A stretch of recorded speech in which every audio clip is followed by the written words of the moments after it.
is dead. Look, look, look. Yeah! Yeah! Bing! Boom! Bang! Did you see that execution? Did you see that fucking execution? Ah!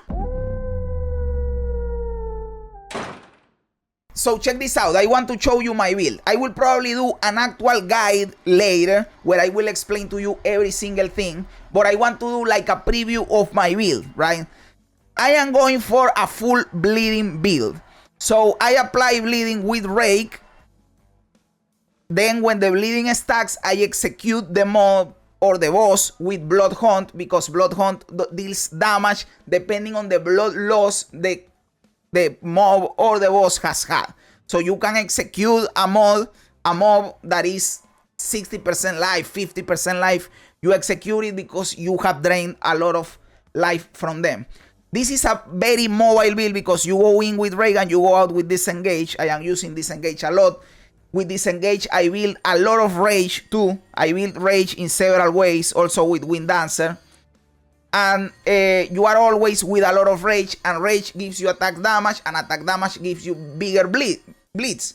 All what I want to do, I am not doing any bullshit like attack speed, crit, or whatever. What I need is to do one big guaranteed physical damage kit that applies a big fucking bleed. And then when they bleed out, I Blood Hunt and I execute them. Easy as that. Disengage, by the way, helps you with regeneration because you put Holy Descent in there, you create Consecrated Ground, and you heal up. Very important in this build, the Companion. The Companion gives me Haste Aura, but not only gives me Haste Aura, it also gives me damage all the time. I will show you how. But I am using Brutus Brain, which is a new support gem, lineage support gem that makes the pet immortal. It deals no damage, but I don't care about this damage. I want it to be immortal for the aura and because I get damage from the pet in here. Look at this. This is OP. Everyone is using it, by the way. OP as fuck. You get in these little notes, companions deal 12% increased damage and you deal 10% increased damage while your companion is in your presence. But then you get this that says increases and reductions to companion damage also apply to you. Basically, that means that this node that gives you 12 to you and 10 to the companion are giving 22 to you. Brother, this is almost like a notable. For example, you have these notables over here that give you 25%. Those are giving you 22, and they are not notables, they are little ones. So there are a lot of those, by the way. You have all these ones in here, you have another one in here, and you have all these over here. I have them all because 22% is a lot, dude. So you want your pet to stay alive all the time to have the damage. That is why I have the Brutus Brain, dude.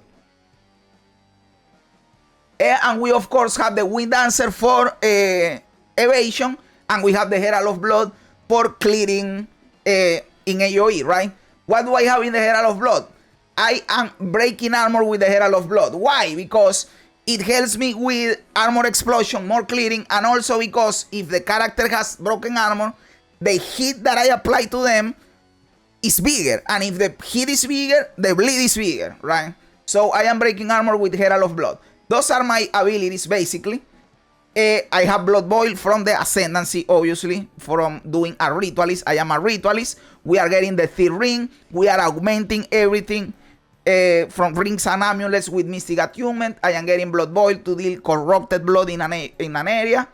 And I am getting 10% increased life recovery rate per 5% missing or reserve life to help me a little bit with defenses. What am I going for in defenses? I am going with several layers. I am going full evasion. I have 74%, but that goes bigger. If I move 75%, it can still go higher. I just need more gear. I am capped in block, 50% block. That is awesome.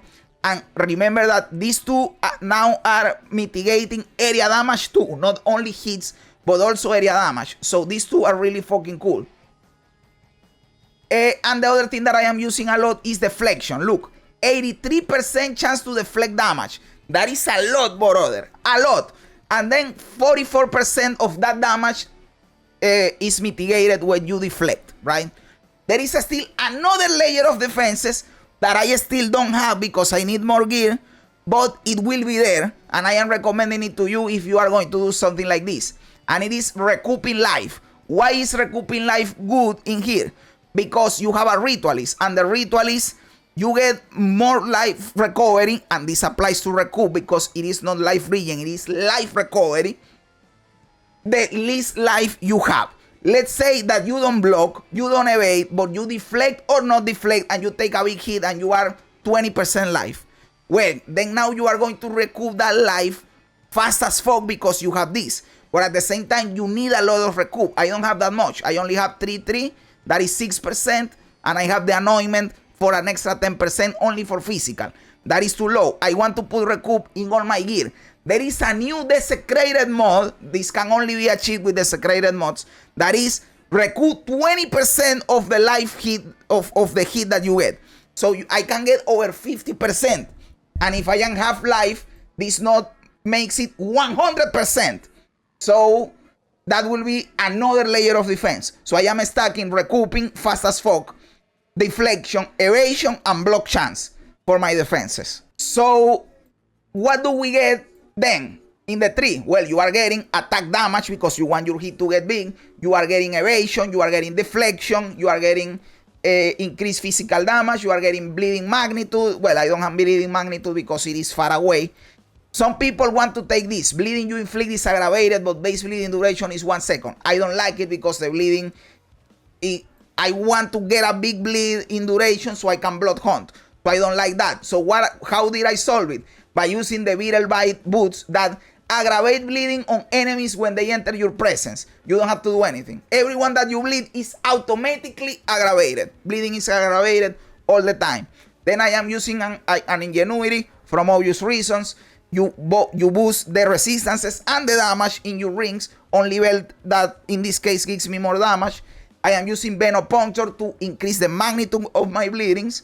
I am using the new desecrated modifier in the gloves that gives you magnitude of ailments, and I am using the Courtesan Mana's Rune of Cruelty that gives you magnitude of ailments, so my bleeds are fucking insane.